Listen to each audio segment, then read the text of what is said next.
The CNBC app. Global market news in one place. Customizable sections and personalized alerts. Stocks tracking, interactive charts and market insights all in your hands. Stay connected. Stay informed. Download the CNBC app today. A very good morning to you. Welcome to Squawk Box Europe. I'm Juliana Tattlebaum with Steve Cedric and Karen Cho. And these are your headlines on this Monday morning. Nvidia results and a long-delayed U.S. jobs report are set to dominate markets this week after the Nasdaq posted second consecutive weekly loss.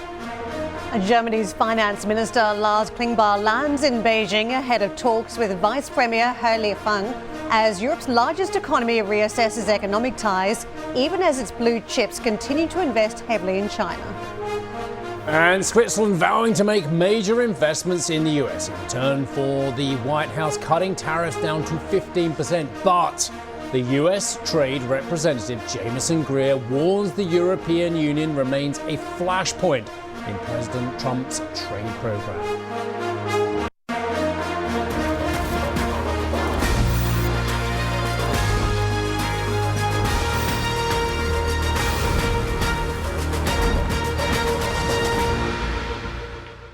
A very warm welcome to the show. Good morning, you too. Hope Morning. you had wonderful weekends. Yes.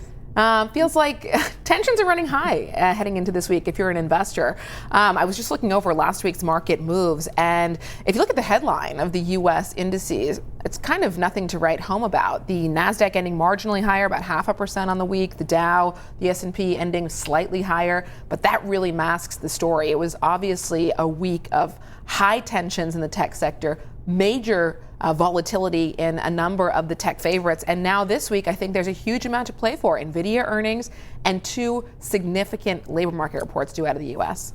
It's macro, isn't it? From Nvidia numbers, which we treat as a macro event. And I think we've seen in recent weeks this AI tension in the backdrop, and any wobble that could be forthcoming thanks to numbers just not being good enough, even in a short-term window, could be significant for the stock. We're about to talk about 13F filings, and what we've seen, I think, is that a lot of investors are in and out of some of these stocks. So Nvidia, all important for the markets. But to the macro event being the Fed, 19 Fed speakers to be out on the ticket, 19 appearances by Federal Reserve officials. So that's going to give us a lot of commentary, just as we've dwindled all the way back to a 40% chance of a rate cut now for December.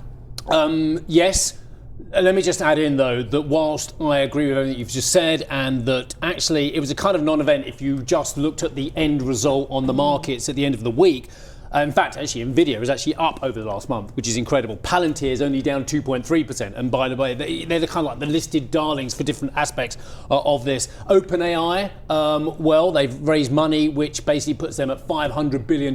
But then there are talks going around that they are aiming for $1 trillion IPO at some stage. So the private market bubble clearly hasn't burst properly, even though there are oscillation concerns about the performance of a lot of these assets. The other thing I will say is something did burst. And is in bear market territory without doubt, and that is Bitcoin. Bitcoin, $125,000. I spent a lot of the weekend looking at it. It hit a 93 handle, a 92 handle, I think, at one point, back up to 95,000, give or take as well.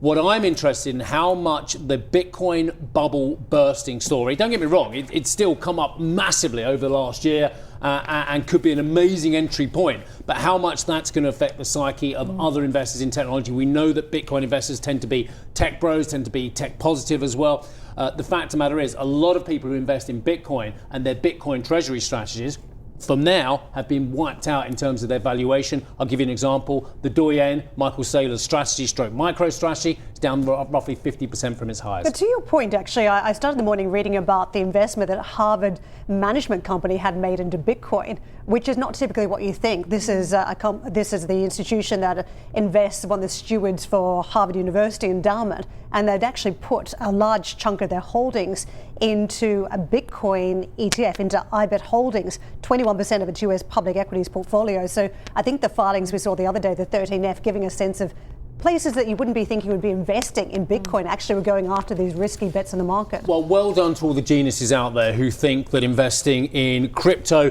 is a safer place to put your money. Well done to all the geniuses out there who think private credit markets are a safer place to put your money. If you think that's the case, then good luck to you. And also, can you send me a quick email, because I don't want you investing my money. Not that they're not going to go up eventually, private credit. Not that Bitcoin's not going to go up. I don't know. But I just don't want that oscillation in my portfolio as a man in his mid-50s. Well, clearly one of the challenges with Bitcoin is that there's no historical playbook like there is with traditional assets like bonds, like equities, and it wasn't apparent what the trigger was for this major sell-off that we've seen in Bitcoin. We'll talk more about it on the show, but clearly there's a lot of theories floating around as to why Bitcoin has come off and the impact that it could have on wider assets. Let's take a look at U.S. equities on that note. You can see in Friday's session we ended little change, but again, like we were just saying, if you look at the headline index levels, it doesn't look like it was a particularly eventful day or a particularly eventful week, but not the case. We saw significant volatility intraday on Friday, as we did throughout the week. But there you have it, the Nasdaq ending slightly higher in Friday's session and the S&P and the Dow pulling back. In terms of Asian trade overnight, we've got mixed performance there. You've got the Nikkei 225 trading slightly lower, the Shanghai Composite off by about 0.5%, a more substantial pullback in Hong Kong with the Hang Seng down about 1%. And in contrast to those moves, we've got the Kospi over in South Korea trading higher by almost 2%. Let's get you a check on U.S. futures and what's in store for the Wall Street Open. We are looking at gains this morning. All three of the majors looking at a stronger start to trade this week as investors gear up for those Nvidia results, as well as the macro data due out of the U.S. later on this week. Warren Buffett's Berkshire Hathaway revealed a new $4.3 billion stake in Alphabet in a regulatory filing released Friday, making the Google owner its 10th largest U.S. stock holding as of the end of September. The move came as Berkshire cut its position in Apple once again, this quarter seeing a 15% reduction in its stake. David Tepper's Appaloosa reduced its holdings in several key tech stocks, including Alphabet, Meta, and Amazon, but boosted its stake in Nvidia by 85%. Appaloosa's 13F filing also revealed a contrarian bet on U.S. regional banks, building positions in 4 key names in the sector. But some investors doubled down on the big tech winners, Dan Loeb's third point, adding to positions in Nvidia and Amazon, and more than doubling its stake in Microsoft, which became its 4th largest holding at the end of the quarter. It is set to be a key week for global markets. On Tuesday, we'll get labour market data from Germany and US earnings from retailer Home Depot, and payments giant Klarna also out with numbers. Wednesday brings inflation data from across the UK and Eurozone, with all eyes on results from Nvidia after the closing bell. Thursday, we get September's non-farm payrolls print, delayed by the government shutdown, before Friday brings flash global PMI data, as well as public sector borrowing figures in the UK. Let's get to John Blank, who's Chief Equity Strategist, Zacks Investment Research. John, thank you so much for joining us this morning. We just did a little scene set of some of the big things to come this week. What are you focused on? I'm with Steve. I'm focused on Bitcoin. I mean, Bitcoin at 95,000 is now flat on a 12-month basis, and that's just screaming concern in the high beta world. And it's kind of remarkable. We've seen a head and shoulders pattern in Nvidia, but it hasn't gone down anywhere near as much. And the rest of the tech stocks are holding up pretty well. So, which way does this go? Does Bitcoin go back up with the tech stocks, or the tech stocks go down with Bitcoin? And at this point in time, I look at Bitcoin as a leading indicator, and it's going to follow Bitcoin. John, perhaps there are links, though, to central bank policy here, monetary policy, because at the same time, we've seen expectations starting to fade around that December rate reduction. Got speakers out this week. Isn't there a macro play around the Bitcoin story? Yeah, but that also, Karen, is also bearish, because if you put the rates higher, then the interest earned in the actual financial system out of Bitcoin is higher. So there's flows out of Bitcoin. So that's bearish. And, it's going to probably be true that, 9th and 10th meeting for the Federal Reserve is they're going to hold rates for 2-3 months. And this is also something, there's been such a liquidity bet beyond that in the QE that they're going to start on December 1st. That I guess would be where your bulls could come in and say, hey, we're going to start, long-term bond buying again, and that's basically going to help out. But, at this point in time, I think, we're getting closer to more and more tariff data coming in from the holiday shopper, and that's going to spook the Fed. if it goes higher, which is likely going to do. And this is negative Bitcoin, and that's got to feed back into the tech stocks. John, I love chatting to you. We all do. So thank you very much indeed. Let me make my first question very, very simple. I have my own theories, and I agree with you because you agree with me. So that's really, really quite an echo chamber. But why is Bitcoin now a leading indicator? I think we got a lot of whales that have deposited huge amounts of Bitcoin and sold them off in the last 30 days. I have 400,000 Bitcoins, including some that have been held for 13 years. So you've got a halving cycle, Steve, that typically runs, for 16, 18 months, and it played out 30 days ago, October the 10th. And when these bear markets go down for Bitcoin, it can be 60, 70, 80% for a year. So I don't think the market is fully digesting what it's going to be like, not just like talking about, the headline, numbers we heard at the top of the show on returns for last week, but month after month after month of falling Bitcoin. And then what kind of, happens in the leverage space, the DApp space, the decentralized finance space, in these apps that are on Ethereum and below that, and Cardano, Solana, all these other super high transaction volume stuff. Then you get a cascade out of that into the stable coins that don't get to be stable. And see, we got a big problem and a lot of money. And we go back to 2022 and FTX. I think that's amazing about the whales, and I was reading your notes about those long dormant whales as well. But I appreciate that it's the institutional money come in that everyone got very excited about. But I'm interested in how much the owners of Bitcoin, those retail investors who did so well in April, who have done so well buying the dip in the equity market, are they the same people who buy Bitcoin? And if they have a problem with their Bitcoin portfolios, does that mean they have a problem with their leverage and with their strategy of buying the dip in the rest of the market? Steve, it's a big unknown, right? I mean, we do know that, 2x and 3x single stock leveraged ETFs around the Mag 7 names are very popular in the retail space. That is the buy the dip space. You buy a 2x or a 3x Nvidia on the dip, you get a 2 or 3x return on Nvidia, which, by the way, is a 2 beta stock. That makes it a 4 or 5 or 6 beta play. So, does this correlate to Bitcoin? It used to, Steve, up until a month ago. Now you've been liquidated on your high frequency trades in that part of your wallet. And so you're going to have to basically cover it or build some cash somewhere else. You would think it would lead to more tech stock selling and not more tech stock buying. But, who knows? I mean, maybe there are two different groups. Obviously, there's lots of heterogeneity out there in this marketplace. And maybe these are not the same groups of people. And, impossible to know. It's very opaque to begin with. It wants to be opaque, and there's just no way we're going to know. John, well, if it does turn out that this downturn in Bitcoin does turn into or lead to a broader downturn in the market, what we've seen throughout the year is that the Trump administration basically steps in, offers some kind of policy to boost sentiment, and it's off to the races once again. If I look back to last week, one of the more notable developments came on Friday with the Trump administration rolling back a couple of tariffs, essentially offering tariff exemptions around food that the U.S. struggles to grow because the cost of living is emerging as a pretty central issue to voters. Now, there's talk of returning $2,000 to American voters in the first part of next year. To what extent should investors be aware of these potential tailwinds that could come from the Trump administration if things do take a turn for the worse?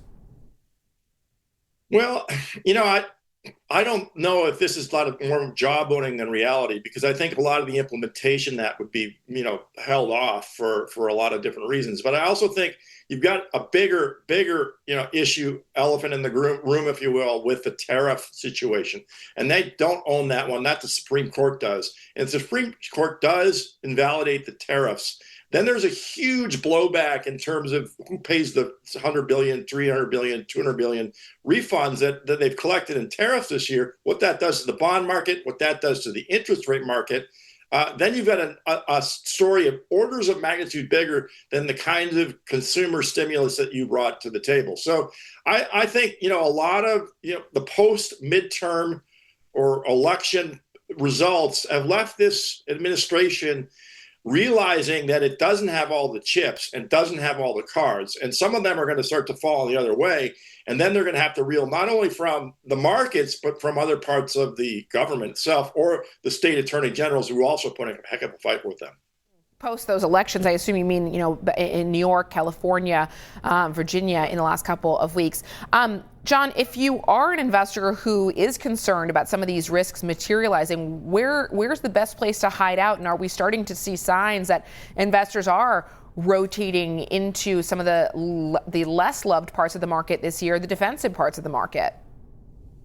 Well, absolutely. I mean, I did a CIO survey a couple of weeks ago, and the big message back was value stocks are going to be the big play next year, not growth stocks. And it's really that simple. So lower PE stocks, and in market areas that people have, basically pay dividends maybe.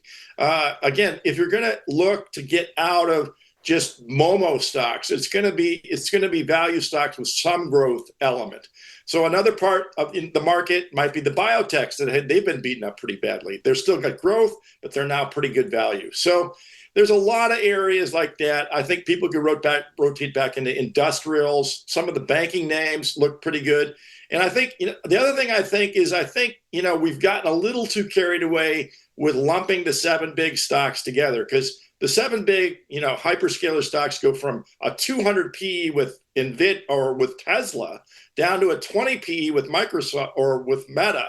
And in the middle, you got Microsoft and Alphabet at 30. So, and Nvidia at 40. So I think the other things that are going to happen is people are going to start to disentangle that 7 stock bundle and start thinking about it in terms of given in specific situations. And I think you saw that in the 13F filings where people are saying, okay, I will stick with Apple, I will stick with Alphabet, I will stick with Microsoft, but I'm not sticking with Nvidia. I'm not sticking with Tesla. I'm not sticking with, Meta. And I think that's where we're going to go to.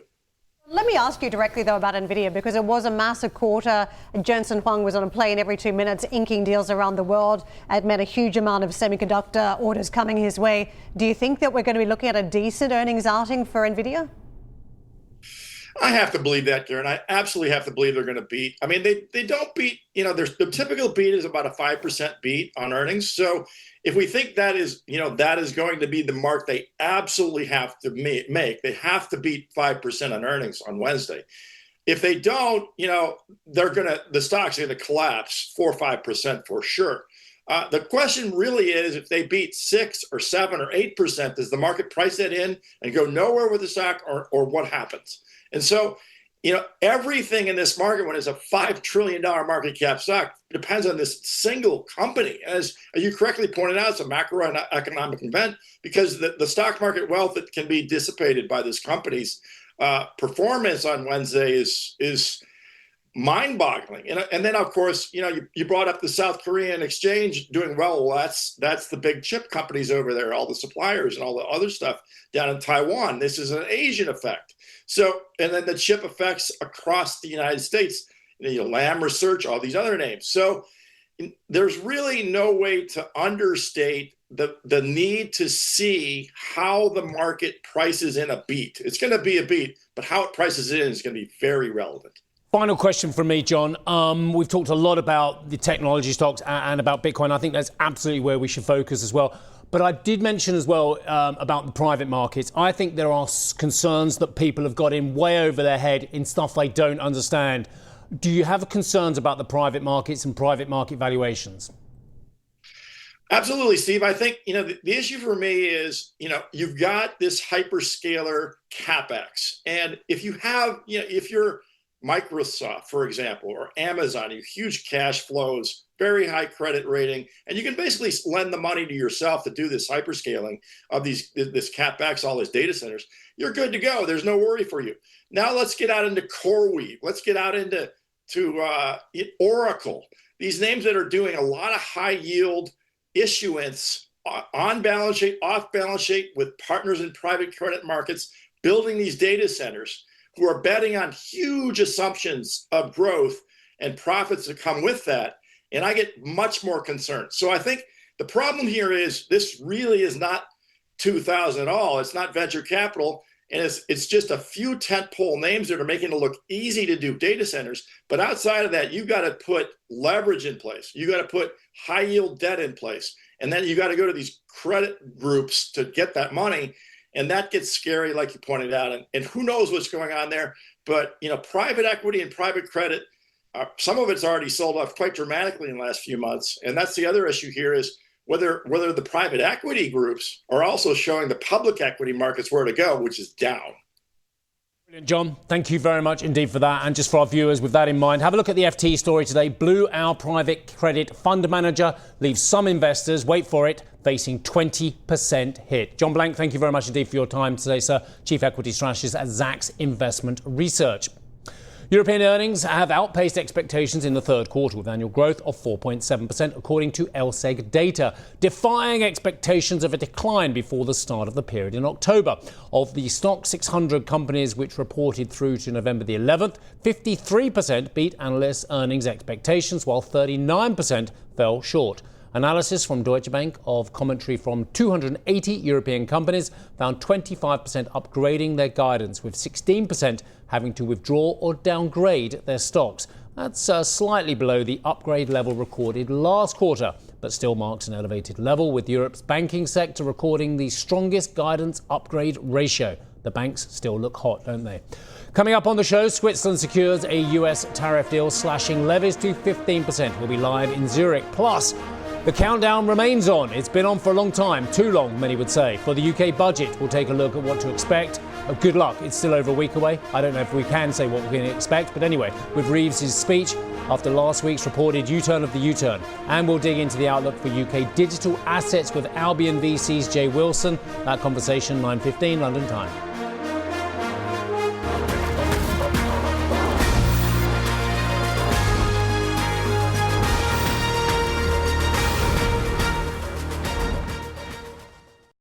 Executive Decisions is the new podcast from CNBC, where I ask powerful leaders about their decisions that changed everything. I'm Steve Sedgwick, and here's the CEO of Siemens Energy, Christian Bruck. Business leaders should not stay quiet in a world which is super complex. We sit in a privileged position, and we have to use that to ensure that a society remains prosperous, stable, successful. That's Executive Decisions with me, Steve Sedgwick. Get it wherever you're listening to this.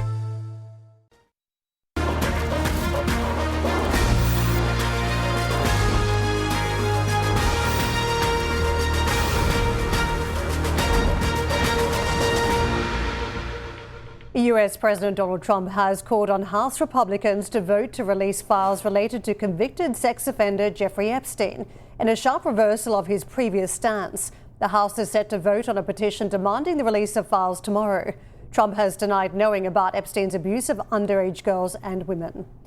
President Trump has rolled back tariffs on a number of products, including coffee, bananas and beef, as well as some commodities. This as the US administration faces pressure to combat rising consumer prices. Speaking on Friday, Trump said he removed levies on those products that cannot be produced in sufficient quantities in the states. He added that he did not foresee additional tariff removals on other products.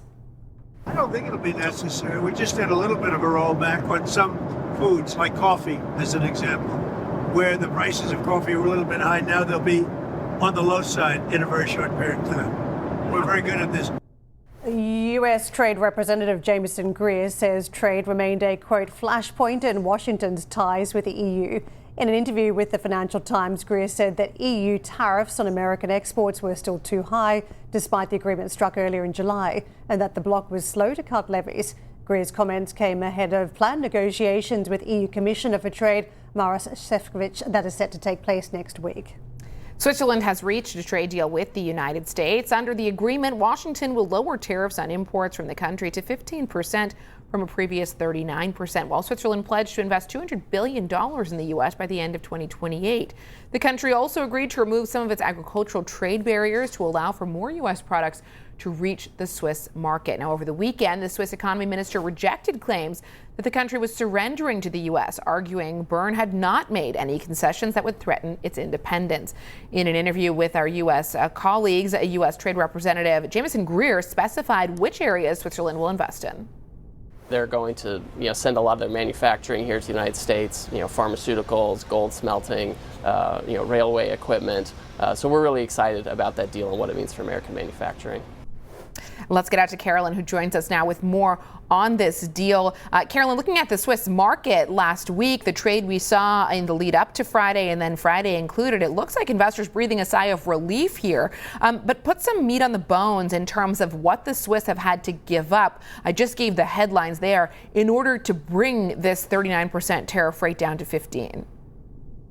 Good morning. And I think you make an excellent point here, because on Friday, when the Federal Council gave that news conference, we weren't really sure what the country had to give up. Only when we saw the very long list by the White House with more than 20 points, it became clear that the list of demands from the U.S. is very, very long. Let me just bring to you some of the most contentious points. Will there be an automatic adoption of U.S. sanctions? The economy minister says no, but this is something that has been stated in the list by the U.S. That $200 billion spending pledge, we know that 80 billion of those will be earmarked, of course, or have already been earmarked by the pharma giants like Roche and Novartis, but where does the rest come from? That's a lot of money for a small company. Yes, big companies here, but is that even feasible over the next 4 years or so? And then, of course, the potential for cyber trucks to come to Switzerland with the adoption of U.S. security standards. Is that something that will happen anytime soon? A long list here. Also, some chlorine chicken that could be or could not be imported. So I think there's still a lot of question marks as to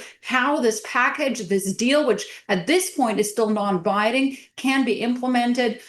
We're thinking that the tariffs will go into effect, that lower tariff rate will go into effect in the next 10 to 12 days. But then it goes before Parliament and then potentially before the people. Of course, this is a Swiss quirk in the system. But of course, baseline 15% will take it a collective sigh of relief, because now that means there's a level playing field with the EU and with Japan. And of course, one final point here, it's very curious, very interesting how that deal came about, because this wasn't just old school diplomacy. No, this was for the first time really intense lobbying, but also a concerted effort by the private sector. Most notably, we talked about it last week, Team Switzerland, and that comprised the top brass of the likes of Richemont and of course, Rolex, and they came bearing gifts when that Team Switzerland, when the group of entrepreneurs met Donald Trump in the Oval Office, and a gold bar with Trump's name engraved in it, and of course, a Rolex. So you can call it whatever you want. I call it, a little bit of